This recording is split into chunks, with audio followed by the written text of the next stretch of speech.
ଜୟ ଜଗନ୍ନାଥ ସାଙ୍ଗମାନେ ଉତ୍କଳ ଦେଖନ୍ତୁ ଝିଅ ପୁଣି ଆଉ ଥରେ ମୁଁ ଆସିକି ଲହରୀ ପହଞ୍ଚିଛି ଦିଆର ଘରେ ଝିଅ ମାନେ ମୋ ଭଉଣୀ ଜହରୀ ଘରେ। ଯେହେତୁ ବଡ ଜହରୀ ସଞ୍ଜବେଳେ ଆମର ମାତା ହେଇ 4ଟା ବେଳେ ଆସିଲା। ଶୋଇଲା ବେଳେ ଟିକେ ଆଲୋ ଦିଆର ଆଲୋ ସ୍ୱପ୍ନ ଆଲୋ ଦେଖିଦେଇଥିଲି। ଆପଣିଟା ଲୋ। ତ ସ୍ୱାମୀଙ୍କୁ କହିଲି ଟିକେ ଚାଲ ଦେଖो ଦିଆକୁ କେତିକି ଟିକେ ବଡ ବଡ ଦେଖିକି ନଖ ଆସିବା, ରଖିଛି କାହିଁକି ସେ। ତା ବିଷୟରେ ଟିକେ ସ୍ୱପ୍ନ ଦେଖିଲି। ପହଞ୍ଚିଲା तुम्हारे घर में ବେଳକୁ नाखून ସେ काटने का ଦିଆ ମୋ चीज ସହିତ नहीं है ଯେତିକି क्या? କମ କଥା କହିଲା, ଏତେ ବଡ ବଡ ଯେ देखता ନଖ है क्या? ରଖିଛି ମୋ ମୁହଁକୁ क्या ଦେଲା देखता है? ଆମ୍ପୁଡି ସରିଗଲା।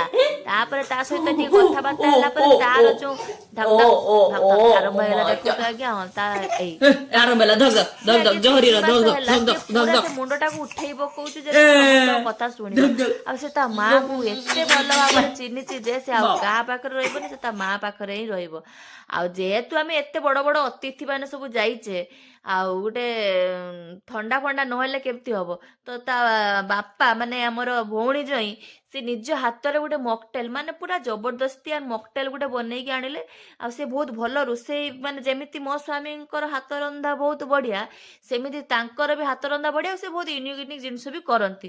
ତ ଏଇଟା ଯୋଉ ମକଟେଲ ଗୋଟେ କରିକି ଆଣିକି ଦେଲେ, ମୁଁ ମୋ ସ୍ୱାମୀଙ୍କୁ କହିଲି, ଲୋ ତୁମେ ମତେ ଖାଲି ସେ ଥଣ୍ଡା ବୋତଲ ଆଣିକି ଦେଇ ଦଉଛ, ଏଇଭଳିଆ ଗୋଟେ ମକଟେଲ କରିକି ଦେଲେ ହବନି?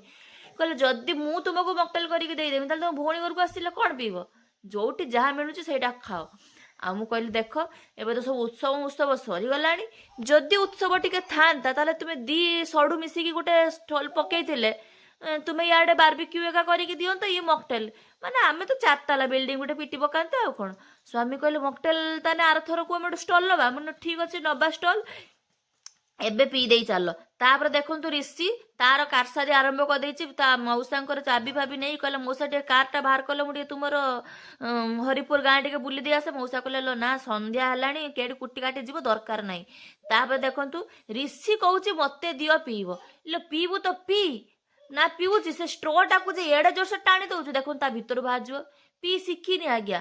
ଆଜ୍ଞା ମାତ୍ର ବର୍ଷକର ପିଲା ମୋର, ତାକୁ ପିଇବା ପାଇଁ ଦେଇଥିଲି। ମୁଁ କହିଲି ପିଇ ନ ଶିଖିବାଟା ହିଁ ଭଲ ନା, କଣ କହୁଛନ୍ତି ସାଙ୍ଗମାନେ? ଏଗୁଡ଼ା ପିଲାମାନଙ୍କ ପାଇଁ ହାନିକାରକ। ସେ ମତେ ପିଇ ନାହିଁ, ମୁଁ ତାକୁ ଟିକେ, ସେ ଯେହେତୁ ଟଣାଟୁଣି କରୁଥିଲା, ମୁଁ କହିଲି ତୁ ଦେଲୁ ମୋ ନାକ କାଟିଦେଲୁ, ଗୋଟେ ତୁ ଗୋଟେ ଗାଁ ମାନେ ଗୋପାଳ ଗାଁରୁ ଆସିକି ଗୋଟେ ଷ୍ଟ୍ରୋର ଗୋଟେ ଟାଣି ପାରୁନୁ। ଯେ ମୋ ସ୍ୱାମୀ କହିଲେ, ମୋ ପୁଅକୁ ଜମା ଅପମାନ କରନି, ସେ ଦେଖିବ ବଡ ହଉ ମକଟେଲ ଫକଟେଲ ଟାଣି ପକେଇବ। ତାପରେ ଆସିଲେ ଦିଆର ମା। ଦିଆ ଯେହେତୁ ଧକ ଧକ ଧକ ଧକ ହଉଥିଲା, ତା ମା ଯାଇଥିଲେ ତାକୁ ଧକ ଧକ ଧକ ଧକ ଚୁପ କରିବା ପାଇଁ। ଆଉ ଇଆଡେ ତା ବାପା କହୁଛନ୍ତି, ମୋ ଝିଅକୁ କଣ ଧକ ଧକ ଧକ ଧକ କହିଦଉଛ ଦିଦି। ତାପରେ ଯେହେତୁ ତାର 3 ମାସ 2 ତାରିଖ ଯାଇଥିଲା, ତାର ଟିକେ ତା ମଉସା ଟିକେ ଫଟୋସୁଟ କରିଦେଲେ। ଆଉ ଇଏ କଣ ଫଟୋ ଉଠେଇବା ପାଇଁ ଦଉଛି, ଖାଲି ତ କାନ୍ଦୁଛି। ଆଉ ତାକୁ ନ କାନ୍ଦିବା ପାଇଁ କଣ କିଛି ବ୍ୟବସ୍ଥା ଅଛି କି ଟିକେ କହିବେ ତ? ସବୁବେଳେ ଖାଲି କାନ୍ଦିଲା ଝିଅଟା। ଦେଖନ୍ତୁ ତା ମଉସା ପୁରା ଆଗ ପଛ ଭିତରକୁ ଆଗକୁ ନେଇକି ପୁରା ଯେ ଏତେ ସୁନ୍ଦର ଭିଡିଓଟେ କରିଛନ୍ତି। ତା ମଉସା କହିଲେ, ମୁଁ ତ ନଥିଲେ କିଛି ହବନି। ଆଉ ପିସା ତୁମେ କୋଉଠି?